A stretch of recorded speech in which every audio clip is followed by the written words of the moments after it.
Hay historias que, aunque las vivimos hoy, tienen raíces que van, siglos atrás. Y ese es precisamente el caso de Puerto Rico. El debate que vemos hoy sobre su futuro político, bueno, no es solo una cuestión de estatus. Es mucho más.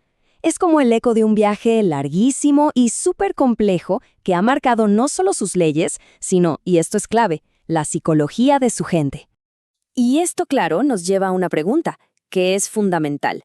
A ver, un pueblo que ha vivido más de 500 años bajo dominio colonial, ¿puede realmente tomar una decisión sobre su futuro que sea, digamos, 100% libre? ¿O será que esa elección está influenciada, condicionada por fuerzas mucho más profundas que vienen de su propia historia? Bueno, para intentar desentrañar todo este enredo, las fuentes que analizamos proponen un concepto que es fuerte y hasta controversial: el síndrome de Estocolmo colonial. La idea, en el fondo, es que de una manera parecida a cómo un rehén puede llegar a sentir un vínculo con quien lo capturó, pues una historia de dependencia tan larga puede dejar una marca que no se borra en la psicología de todo un pueblo. Vamos a profundizar un poco más en esto, porque este marco psicológico no es para nada una teoría en el aire.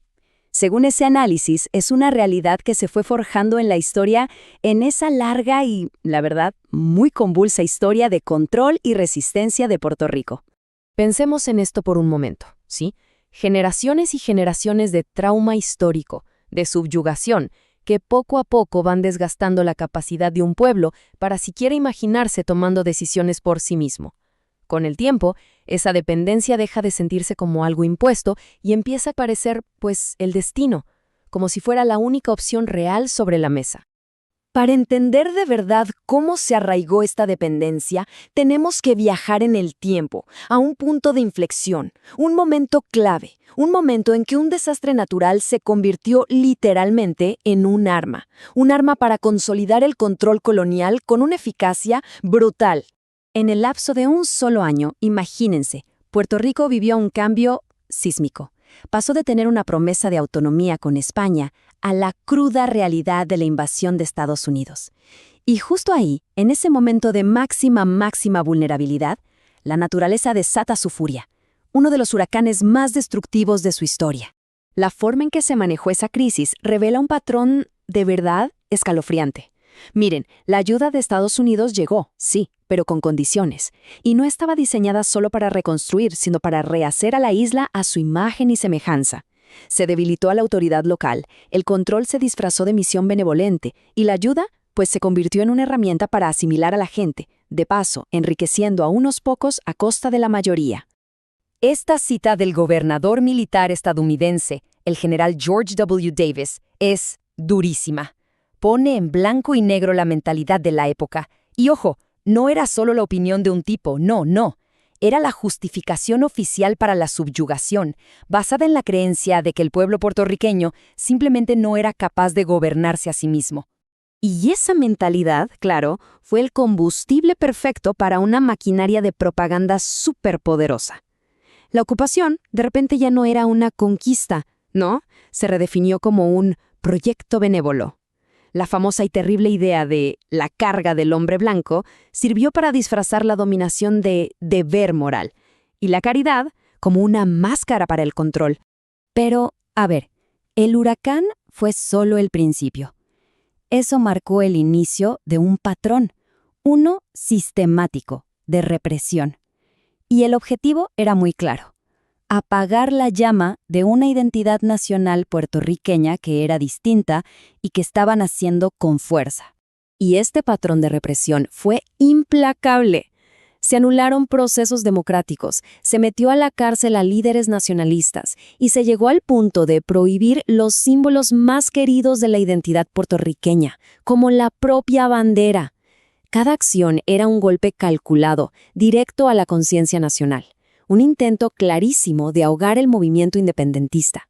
El objetivo final, pues, era inconfundible: minar la autonomía y hacer que el control externo pareciera normal, lo de todos los días.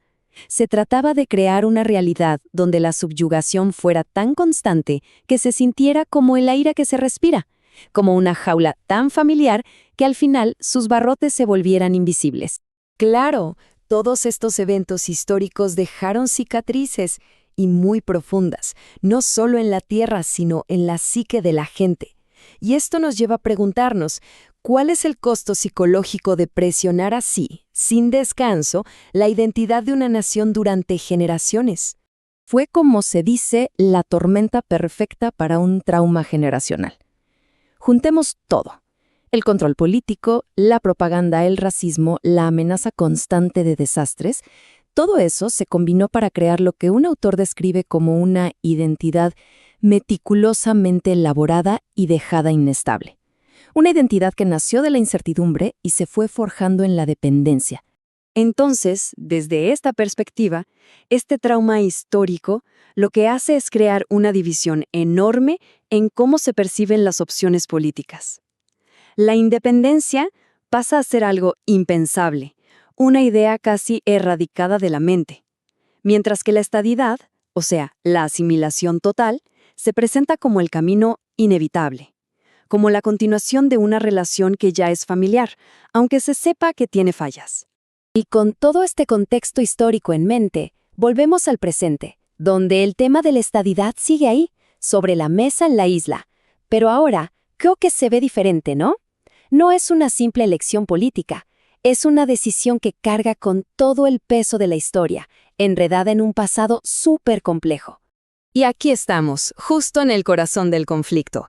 Este impulso actual hacia la estadidad es una búsqueda genuina de igualdad, de estabilidad económica, de progreso dentro de Estados Unidos, o es, según la teoría que hemos visto, más bien un eco del pasado, un síntoma de esa desensibilización histórica que lleva a aceptar el único camino que siempre se ha conocido.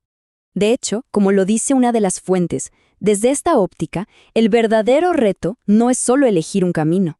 El primer paso es reconocer que el mapa mismo, el mapa de las opciones, podría estar torcido, sesgado por esa larguísima historia de dependencia y control. Y nos vamos con una última pregunta flotando en el aire.